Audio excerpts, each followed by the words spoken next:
Hello everyone, I'm Jack Forster, Global Editorial Director at Watchbox, and we are here in Dubai with collector Kiran Chhabria. Hi. It's fantastic to be here. We're here actually on the occasion of the Dubai version of our world tour with FP Journe and Datejust.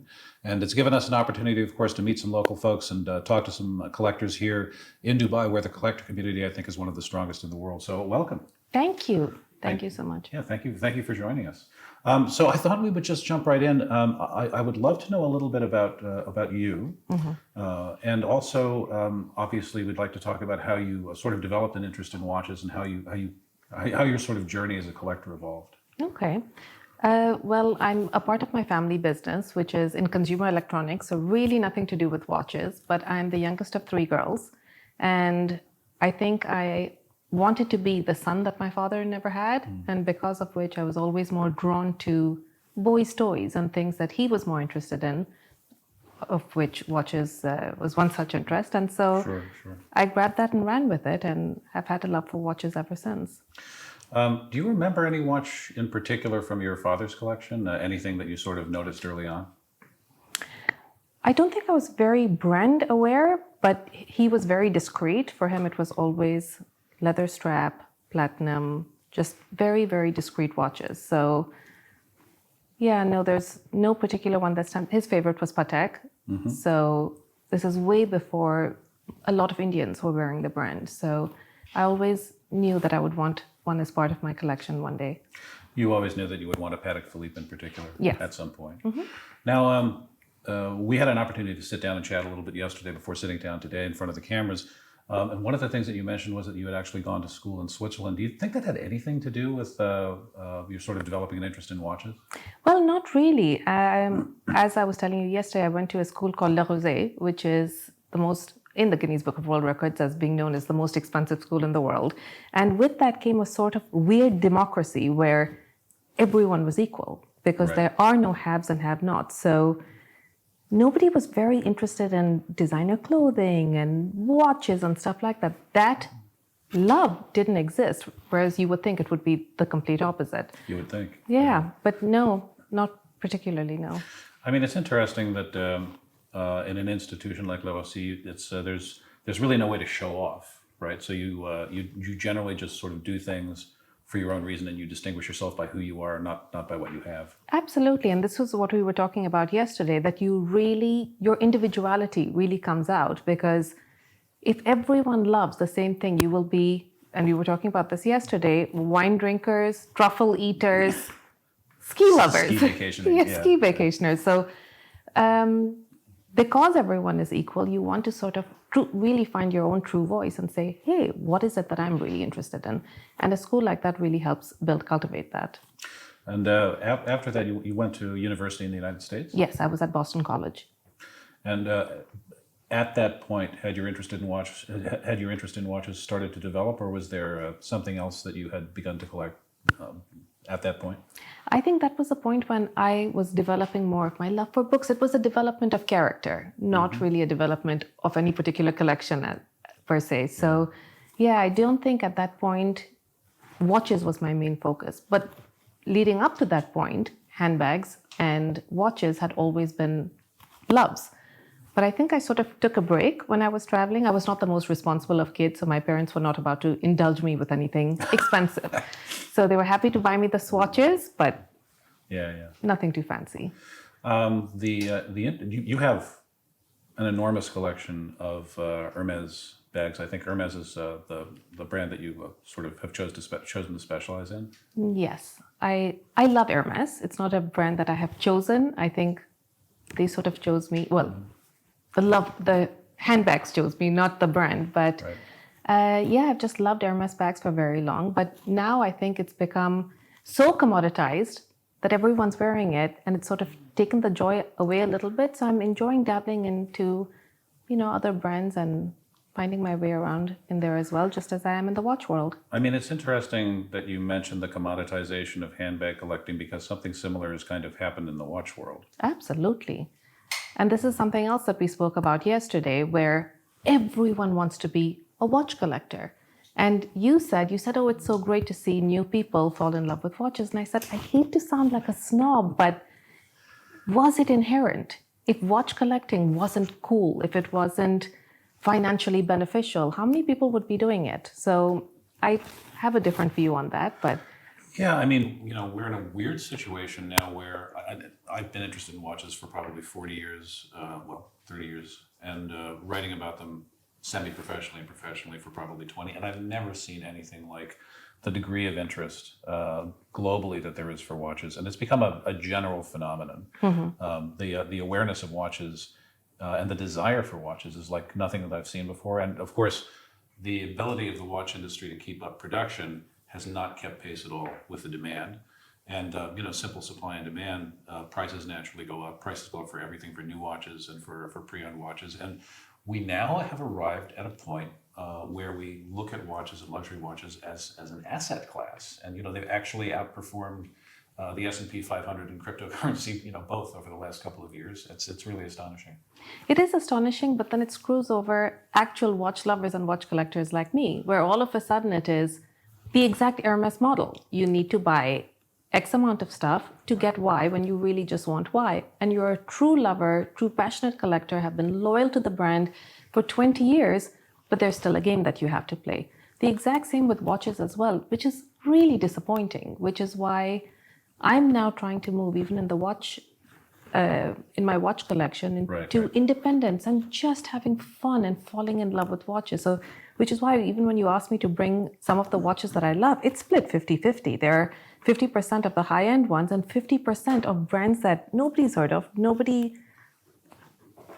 People care about it, but it's just brands that are having fun in that space and which I'm just loving collecting. It's funny though. It's very difficult to be a brand that nobody has heard of nowadays. I mean, if something is eye-catching and fun to talk about and fun to photograph, it's going to be all over Instagram in 24 hours. I have 3 brands over here that I can almost guarantee that a lot of your viewers have never heard of. So I don't agree, but well, let's talk about these in a minute. Before we get to your current collection, just to go back into the past a little bit, what was the first watch that sort of caught your eye and made you think to yourself, I'd like to own that. It would be an enjoyable thing to have in my daily life. And the reason that I ask is because there seems to be a similarity between handbags from a company like Hermes and watches, in that these are kind of objects that exist in intimate proximity to us. It's not like collecting art or collecting wine. People do stick their watches in vaults and they never see the light of day, heaven knows. But the nature of watches is that they're very personal objects, and the same with handbags, I would think. yes. So the one watch that really made me take a step back and just think, do I want to just buy watches or do I want to build a collection, was, oh gosh, they're going to hate me for doing this, but the Cartier rose gold Ballon Bleu with diamonds. And who's going to hate you for that? I will explain. Cartier will. Oh, Cartier will. Because it was my mistake watch. Yeah. And it's one of those, and Cartier is guilty of doing this still today, where you spend so much money on a watch and then you see your friend having a steel version that is like a fraction of the price and being like, hey, look, we have the same watch. And everyone started having it. So I steer clear now from the Bulgari Serpentis and the Cartier Ballon Bleu. It's like, those watches I sort of stopped buying, and I think when I bought that, and that happened, oh my gosh, I sound like a complete snob on your video, but it's true. You want to, as I said, I'm all about individuation. So it was one of those things of like, it's a beautiful watch, but I don't enjoy wearing it because it's on everyone's wrist. You don't necessarily want to see a down market version of your watch everywhere. It wasn't even a down market version. I just don't want to see what I have on everyone's wrist. I had a very similar experience when I bought my first Rolex. It was a no-date Submariner, and this is many years ago, and I had never really noticed all that much watches that other people were wearing, unless I was at a collector's gathering. But I put that watch on and I started walking around New York City with it, and I swear I suddenly saw Rolex Submariners absolutely everywhere. And it's probably the most knocked off watch in the universe, or one of the most knocked off watches in the universe. So I doubt that I was actually seeing as many Rolex Submariners as I thought I was seeing, but I saw a lot of them, and it did kind of take the fun out of it for me. Exactly. So it's not even the price point really, it's just where's the fun in having things that everyone else has? Right. So if that was your mistake watch, what was your what came after that? So I had, as I said, since I was young, I had bought a watch a year. So at that point, I had collected, I think, 19 watches, which I then handed over to my mom for safekeeping. And I was like, here, I'm going to, have my daily beaters. Please take care of these. Her house burned down. Oh, ouch. 19 watches, Goodness. including my Ballon Bleu, Oh. gone up in flames. So, Well, at least you don't miss the Ballon Bleu, I suppose. so yesterday they were talking about, using Watchbox to bring the watches that you no longer love and you no longer are passionate about, and maybe resetting your collection. And I joked and said, well, I sort of had a natural reset in that sense.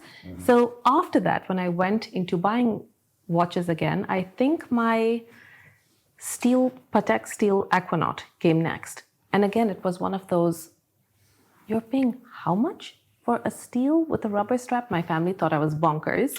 Yeah. And at that time, it just wasn't a watch that you saw. How long ago was this? It's been a few, maybe 8 years. Yeah. Yeah, I mean, 8 years ago, that was not, the visibility of an Aquanaut was certainly not what it is today. So it probably seemed a little strange. Yeah.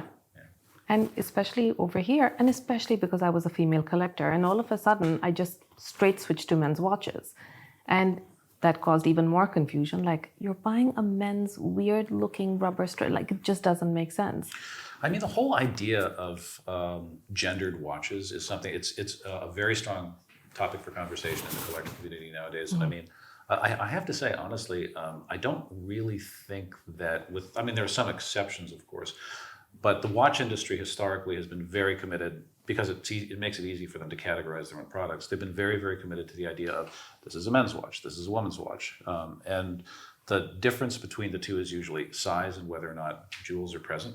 But I mean, a lot of the women watch collectors that I know, they're not looking for watches that are different from what men are looking for. There's no difference in their minds.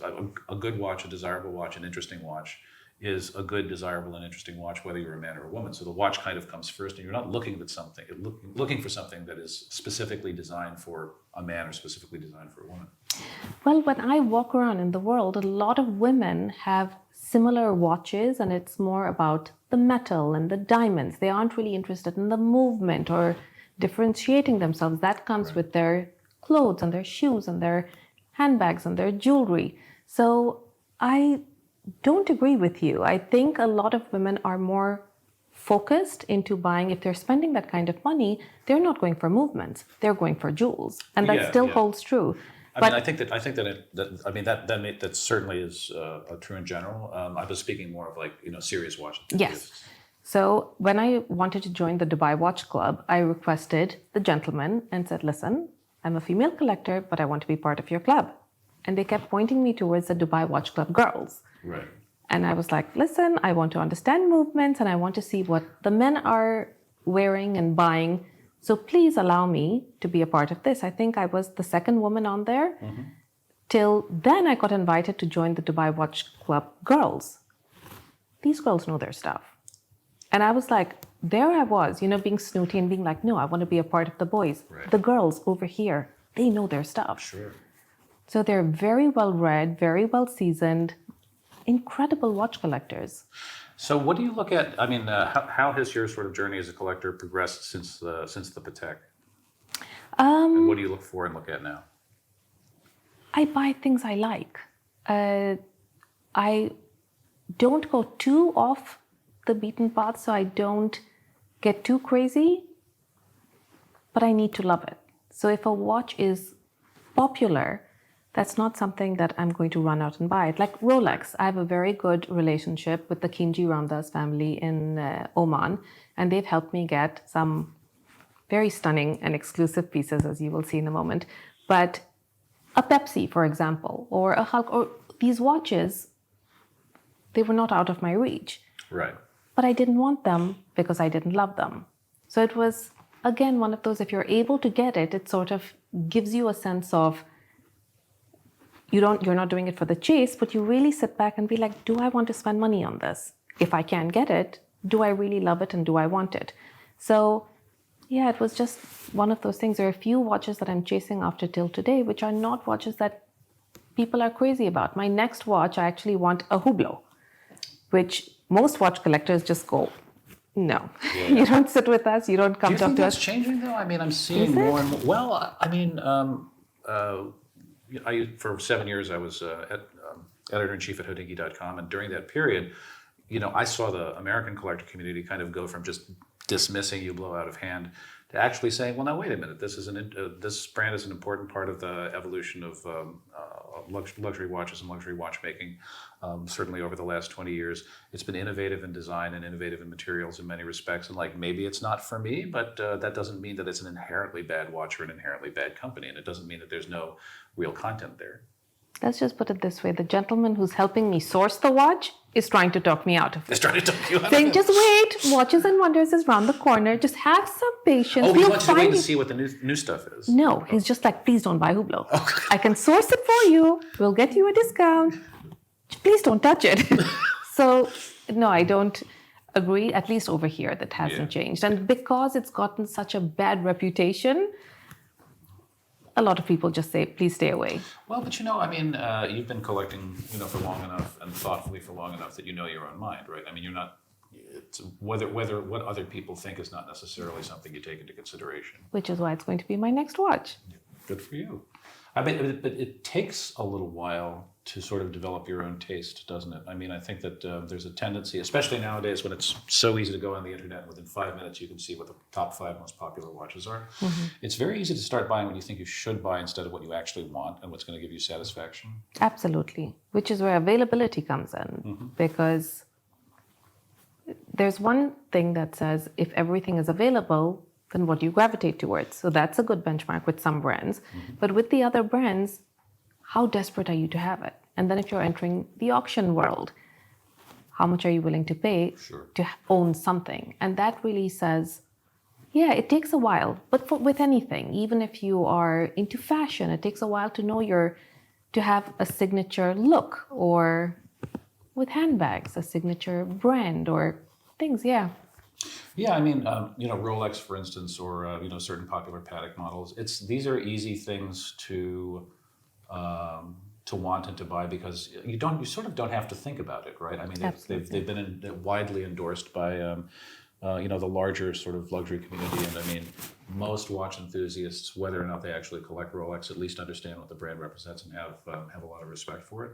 But getting beyond that point it's something that a lot of collectors never do, and based on the watches that you've brought here today, your tastes are pretty broad.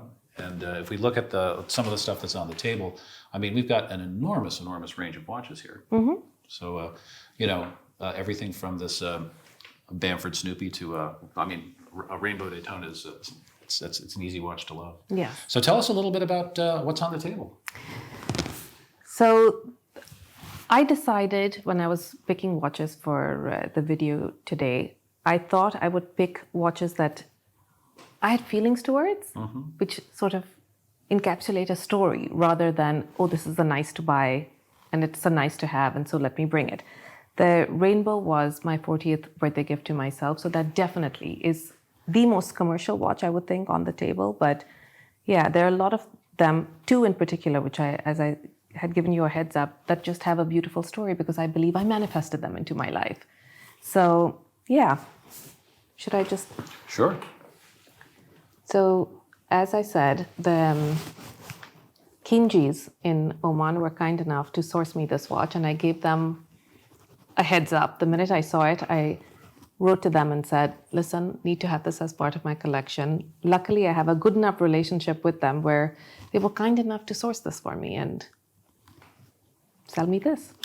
I think of myself as sort of a quote-unquote serious watch enthusiast, and I'm really interested in the history of technical watchmaking, the history of precision watchmaking. I happen to love this watch, and I think that a Rolex with jewels on it is kind of an easy thing to dismiss as a cliche, but if you take a close look at a Rainbow Daytona, I mean, the gem setting is fantastic. The color matching is absolutely fantastic. I mean, they're as perfectionistic about horological gem setting as they are about anything else. And I mean, it's a beautiful watch, but the level of very, very high quality technical execution, I think is something that a lot of people miss. I definitely miss it. For me, it's just a damn fun watch to wear. Well, that too. So even the Hublot, well, not the one that I'm getting, but one that I really lusted after and tried very hard to get was the Murakami. And that's just such a fun, I'd wear a lot of color. So for me, especially to have something so fun and so vibrant on my wrist, it's just beautiful. So yeah. Well, happy 40th birthday present. That was a great, great gift to yourself. A few years ago, but thank you. We'll pretend it was yesterday. Or it's coming. And yeah, so these two, this is the Vacheron Steel Overseas and my FP Journe Havana, are the watches that I believe I manifested. And I have a very interesting story in relation to both of them. I've spoken to the gentlemen in Oman who are distributors for Vacheron, which is a company called Mistal. And I'd spoken to the owner and said, hey, me, like everyone else, is in the market for a steel blue face overseas men's. Can you help me get one? And he laughed and said, get in line, woman. So was very honest about that. And I just thought, you know what? It'll come when it's meant to. Fast forward at least 6 months. It was probably closer to a year. And I had a friend of mine call me and say, guess what? I got a contact and I'm going to be getting my steel overseas blue face men's overseas, sorry. Sure. And I said, oh my gosh, can you get me one as well? And he laughed and said, no chance. They're not going to sell me two. And I said to him, and at that point, I had just done something called a vision board. And I'd stuck out all of these things that I wanted to manifest in my life, including watches. There were a whole bunch of watches on there. This one wasn't on there. And I said to him, you know what? I'm going to put it on my vision board and I will manifest it. The watch that was on there was this beautiful FP Journe Havana. So I'm on a flight to LA 2 days later. I've connected to the Wi-Fi on board. All of a sudden, I receive a WhatsApp message. It is the gentleman from Mistal, Oman, sending me a picture of this watch. And he goes, hey, Kiran, long time no see. Is this the watch you were looking for? Actually, not even long time no see. We've never personally met. We've never met. So he goes, is this the watch you were looking for? And I said, yes. And he puts a smiley face. And I said, buddy, are you just teasing me? Like, why are you sending me a photograph of a watch? And he goes, it's yours if you want it. And I said, what? It's just that simple? And he was like, yeah, sure. And again, was not a customer of the company, was not a customer of the brand, but was so grateful to have been offered the watch 2 days after I put it out into the universe. Sure. Next thing I know, bing, still on the same flight. My phone goes off and I look at it, and a friend of mine who's another watch collector has, without me asking, without me even knowing he had this contact, puts me in touch with a gentleman, creates a WhatsApp group with a gentleman by the name of Pierre, who is the CEO of FP Journe America. Oh, sure, Pierre Halimi. Exactly. The only 2 watches that I own of FP Journe were bought in an auction. So they have no history of me. And I was telling this to a friend of mine, and he was like, oh yeah, I know them very well. Didn't offer to introduce me or anything. On that flight, I start chatting with Pierre, and he says, when you land, call me. So I called him, went to visit their boutique in LA, haven't met him yet at this point. Go chat with the guys and say, I have 2 watches from you guys, have bought them from an auction, so you have no record of me, but hey, I'm in the market for Havana. And they laughed and said, get in line, woman. And the next thing you know, I get a message from Pierre a day later, and he goes, the most curious thing has happened. Usually all the watches that come into us are all allocated. There was one watch that came without an allocation, and I put it in my safe and thought, this is going to be interesting. I wonder who this watch is meant for. And that was this watch right here. Oh, that's fantastic. One watch, yeah. So I'm a huge believer in manifestation. I figured a lot of your male watch collectors come on and they're like, we hunted down this watch. And I was like, with women, we're more open. We like to leave things out there and let the universe bring it to us, and we're happy to receive. So I manifested these two. That's, that's two fantastic stories. And I think that there's something to be said for just in general, the practice of keeping an open mind as a collector. I mean, if you're, it's always interesting to meet somebody who has a very, very narrowly focused collection, right? Like, I'm just going to collect Patek perpetual calendar chronographs. I mean, I wish. But to be open to other things and to be open to the enjoyment that you can get out of stuff that you don't necessarily think of as, specifically in your wheelhouse, I think is pretty fantastic. And there's some other watches here which are a little bit more out of left field. Wait, there's one more that I wanted to show. Oh, sorry. Yeah, let's get to this one. This one is a beautiful watch, which I think is beautiful anyway. My mom saw it and said, "What the hell do you have on your wrist?" Another friend saw it and says, "It looks like it's from Claire's." But it actually is a vintage Rolex, customized by the jewelry designer Lori Rodkin. And it's on this very fun bracelet, and it actually has my initials on the clasp. Oh, that's fantastic. It looks amazing. I mean, it's certainly not something you're going to see on somebody else's wrist. Well, like I said, I think it's an acquired taste. It definitely is my taste, and I absolutely love it. But yeah, not everyone does. What else? Yeah, so Well, let's maybe talk about these two. Mr. Jones, super fun watch brand. I actually have quite a few of their watches, and they're just so fun. I mean, if you look at this, it's an art piece. Yeah. And plus, when you're traveling, it's one of those that is easy to wear. It's a statement piece, but not a statement enough that you're going to get run down and somebody's going to want to steal it off your wrist. So I just think they make super fun watches. It's a very relaxing watch to look at. I mean, most watches are not terribly relaxing to look at. Yeah. This one kind of, you feel your shoulders dropping when you see this lady sitting in a swimming pool, and her outstretched leg is the minute hand, and there's something else floating in the pool around her. No, the thing floating around the outside of the pool is the minute hand, and her leg is the hour hand. And it's just it's a very calming watch. It's not trying to say anything about you. It's just trying to give you something to enjoy. Exactly. And the watch actually has a name. All of their watches have names, and this one is called A Perfectly Useless Afternoon, which I think just sums it up beautifully. Kind of gets back to your philosophy of staying open to the universe, doesn't it? Absolutely. And Bamford Snoopy. Who doesn't like Snoopy? Who doesn't like Snoopy? I have stalked the guys at Bamford to try to get me previous ones as well. And yeah, ever since, I think for a year now, this has been a new addition to my collection, and I've been trying to snap up every single Snoopy that they launch. I'm obsessed. I love them. I think they're so cute. You mentioned that you used to be with Hodinkee. This is the Hodinkee collab that they came out with. They're just so fun. They're so fun and so cute. That's another one that got away. The Bamford Frank Mueller Snoopy. Have you seen that? No, I haven't. I think they made 50 pieces. It was so cute. And I literally saw it a few months after they were already sold out. So sadly for me, I wasn't ever able to get my hands on that. I keep writing to them saying, if you hear of anyone who wants to sell one, and they're like, we get it. You want a Snoopy, we get it.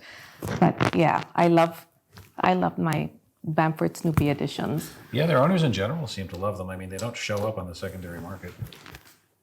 There are a few, but yeah. Not all that much. Not all that much. Now, what else have we got? So we were talking about brands that not many people would have heard of. I think Mr. Jones is one that not too many people have heard of. This is actually a jewelry brand called Journe. Joel Arthur Rosenthal is a jewelry designer who is based in Paris. And he's one of those who makes just one-off pieces of jewelry. You have to, I think it's either by appointment only or it's by invitation only, where they invite you and he makes one particular piece of jewelry specifically for you. They have I think his store in Paris is not marked, so you can't just walk in and browse. There, that does not exist. And it is very much a brand that is, if you know, you know. Right, right. And in Bergdorf Goodman's, they have this teeny tiny corner, which is an unmarked area. So even in a store like Bergdorf's in New York, it's not advertised. So it's one of those that you find is in a nook in the perfume section. And they actually had, I believe, a few hundred pieces of this watch. And I just thought it was so fun to, have a high-end jewelry designer make just a fun watch for, I think it was $1,000. And it's so fun, so cool. People who know. And it's another great traveling watch. And it's one that I absolutely love and I'm so glad it is part of my collection. It's funny. That reminds me a little bit of the original Bulgari Rama from the 1970s, which was, it wasn't for sale. They made 100 of them as a Christmas gift to their best clients, and they actually came on this is very 1970s. It came on a macrame strap, and it was a quartz LCD watch. I think it was a dual display LCD analog watch, and it was sort of the same kind of thing. You wouldn't necessarily think of a high-end Roman jeweler, that had sold stuff to Elizabeth Taylor. Creating something like this, but it was just, it had a lot of, what's the Italian word, sprezzatura, it was just a really, really fun watch. And, they never show up on the secondary market. A lot of people who've become familiar with Bulgari in recent years because of their efforts as a watchmaker aren't familiar with it, but it's one of those watches that I would love to own. I haven't even seen a picture of it. You have to show it to me after we're done. Yeah, for sure. It's a small watch too. I think it's like 33 millimeters. But boy, oh boy, it was different. Very cool. Third brand that a lot of your collectors may not have heard of, is a brand called Nuun. Does this look familiar to you? It looks a little familiar. Ever so slightly familiar. Ever so slightly. They don't make. I can't put my finger on it. They don't make this shape anymore. So I was lucky to actually get, I think, one piece from some website somewhere that still had it. I'm sure they ran into some legal. Nuun, Nuun. And I just love it. I saw a friend wearing it in the US, and he was traveling and didn't want to wear something expensive and had this. And I literally thought, is that like a custom Patek that I've never, show me what's on your wrist? That's what I was wondering. A couple of $100. And I think it is just such a cool watch. I have to admit, I kind of want one. Now that you've told me the story, now that I've seen it. I literally have dug up, gone on websites, tried to write to the brand and say, I don't want your newer ones, because they've modified the face a little bit. Yeah. So, did they hear from somebody's lawyer? I'm guessing they did. Yeah. So I wanted this one. Hunted it down. I will actually try to find the website because I think I finally managed to find it a few months ago, and hopefully you can still get one. It's fun. I definitely want one. It is fun. Yeah. And they actually exist in a whole bunch of different colors as well, also which they don't do anymore. Oh my gosh, collect them all. I have. There's the pink, there's the army green. I'll send you pictures. Okay. A lot of fun. I am sure if people go online, they don't sell them anymore. Yeah. Oh, that's a shame. Yeah. Even the colored ones, they just don't have anymore. If they still sold them, I would buy the hell out of them, honestly. I think it's a Lebanese brand. I know the gentleman, The Wrong Wrist on Instagram, recently did a collaboration with them. So it's a brand that is known by a few collectors, but their older stuff is just so much more fun than their newer stuff. That's a ton of fun. I know. Oof. So do you agree with me that not all watch collectors know everything? Oh, there absolutely. There are still brands. Of course. I mean, that's one of the great things about being a watch enthusiast. Every day is a school day. Absolutely. That's why I think that there are still brands left out there to discover and stuff like that. This has exploded in the watch world, the Kurono. I think they've definitely taken the watch world by storm. I love the fact that I think an hour ago, I was on Instagram and they said, listen guys, we're cutting down production. We're going back to our old ways of where the owner gets the engraving on the box, and we will be monitoring sales of the watches. They're tired of people flipping. Yeah, I'm sure. And I think they're just such beautiful watches. Kurono and another brand called Farlan Mari. Great price points, and they're doing some amazing watches. You wear a Farlan Mari, it looks like a Vacheron on your wrist. Actually, I have an interesting story. This one, my 5712, was also on my vision board. And they offered it to me, I would like to say 5 years ago. And I had the audacity or the stupidity to say, no, thank you, not right now. Because I had just gotten my 5711 in rose gold. And at that time, I was still trying to be measured and trying to keep enough gap before I bought another watch. Right. So when they wrote to me, I said, thank you, come back next year. I'll wait a few months and we'll chat. A few months went by. World discovered their love for watches. World discovered the 5712, and then they laughed at me when I asked them for one. So walk back into the salon in London, go back to the same lady, pull out the email, show it to her and say, I'm the idiot. I admit I am the idiot. Can you please help me get one? And she said, get in line, woman. And I said, but please, and she was like, listen, honey, it's not happening. You should have bought it when you had the chance. And we have so many people who regret their purchases or regret their non-purchases rather. Right. And it's not happening. I said, please put my name down. She says, okay. I said, how many years would I have to wait? And she goes, well, we say 8 or 9, but by the time the 8 or 9 roll around, the watch is probably no longer going to exist. So I don't know what to tell you. You keep insisting that I put your name down. And I said, oh, well. Anyway, I'm coming back to London after ages. Let's just have a chat. We start talking about different watches, and I start talking to her about my collection. And I've known her for a few years. She's the same lady who had offered me the watch before, but now I'm more passionate about watches. I know a lot more, and I'm talking to her about different brands. And we were talking about Furlan Mari, and I said, oh my God, look at this brand. It looks like, it does look like a vintage Patek in a lot of ways, and they're doing such amazing things. And she was like, oh my God, I actually even want one. And I was like, they're having a launch soon. Put your name down. She goes, oh, excuse me for a moment. Goes downstairs, comes back up and says, it's yours if you want it. Oh. And I just thought, that is so beautiful. Yeah. Somebody just sees a watch lover who's passionate about watches, who's not going to flip. And it's just like, I love that piece. I have kept every single watch that I've bought from you guys. I haven't flipped it. I haven't done anything. I love watches. And just based on that conversation, she was like, you deserve one. It's nice to see virtue rewarded every once in a while. Absolutely. Especially in the watch world. And niceness as well. I think she appreciated that I sat down with her and had a chat. So I owe Furlan Mari this thanks for this watch. But this is another brand, Kurono Tokyo, as I was saying, that is doing some fantastic. Look at the dial. Yeah, even with its exalted company on the tray, it really stands out. Exactly. Yeah. It is just so beautiful, and they're doing really amazing things. Love the brand, and I love everything Japanese. So I'm absolutely in love with the brand, and can't wait to collect more.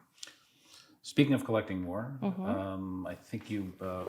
Are we going to do an unboxing video? Yes, we are. You want to do an unboxing video? So let's do an unboxing video. I have an Instagram account where I unbox a lot of things. I unbox mainly handbags and watches. And so I haven't unboxed this one. And I thought it would be nice for me to actually bring it and do it over here with Watchbox. All right, like we said, we're going to do an unboxing video. And this is kind of your stock and trade on Instagram, right? It is indeed. Yes. Please follow How She Spends It on Instagram. How She Spends It on Instagram. And Watchbox, of course. Well, yes, of course. All right, here we go. 3, 2, 1. I see a crown on the box, so. This is another very beautiful piece that I saw a video of at Watches and Wonders and figured you can't go wrong with a Stella dial. Goodness, look at that. Yeah.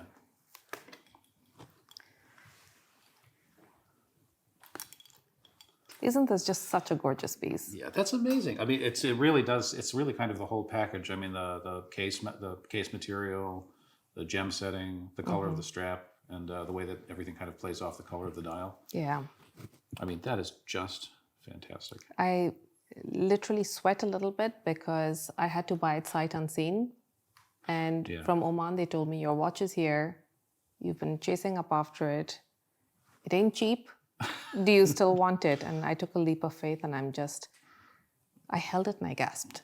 It's just Although, I such mean, a at this beautiful point watch. in your journey as a collector, you've seen enough watches and you've handled enough watches that sight unseen is not necessarily, the obstacle that it would be if you were just starting out. It was for this one. Really? How is this different from every other watch I've shown you so far? I mean, it's the only gem set blue Stella dial Rolex that I've seen so far. Also, it's a woman's watch. It's a smaller dial than I'm used to. So that was my concern. Will I wear it and will it get lost on my wrist? And they laughed when I asked them that and said, hell no. So, I got it and I absolutely love it. Haven't worn it out yet, but I will now that it's been unboxed. Let me ask you something. I mean, do you think of the Rainbow Daytona as a quote-unquote woman's watch? I do. I think it looks better on women than it does on men. But then again, I think a lot of the Daytonas look better on women than they do on men. I'm not a huge fan of men wearing a lot of gold on their wrist. So for me, I love gold Daytonas on women. Right. So the rainbow, Patek has come out with their rainbow version, which I don't think I'm ever going to be able to get a hand on because all the men love it and want it. But it's such a beautiful, bright, vibrant watch that would look great on a woman's wrist. Hopefully I have to go chat up my lady at Patek in London again. And I mean, a lot of the time people don't believe me, but there are a lot of, well, not a lot, but there are a number of really so-called identifiably, definitely, quote unquote, women's watches that I've admired over the years and that I wouldn't mind wearing myself. I mean, maybe this is not going to be good for my sort of masculinity street credentials, but I really love the Breguet Queen of Naples watches. I mean, I think that they're absolutely gorgeous. And if I were going to a black tie event, I think that would be a fantastic watch to wear. yeah. And why not? Yeah, absolutely. Well, thank you so much. I mean, this is a great way to kind of wrap things up. It's an extraordinary watch. And, in terms of a manifestation of evolution of personal taste, I think this is a really fantastic example of how you can arrive at a fantastic place on your journey and also really have enjoyed the journey that led you there. I mean, I look at the dial color, the strap color, the gemstones. I mean, every part of this watch has so much character and they all fit together so perfectly. And I don't think it's a coincidence that this watch has arrived in this box and is about to go on your wrist at this point in your journey as a collector. So thank you so much for joining us. Thank you so much for having me. It's just been such a pleasure chatting with you, Jack. Yeah, you too. And I'm sure it won't be the last time. Let's have a conversation the next time you're in New York. Inshallah, as they say in my part of the world. Yes, absolutely. Oh, and don't forget how she spends it on Instagram. You won't be sorry. Thank you so much. Thank you.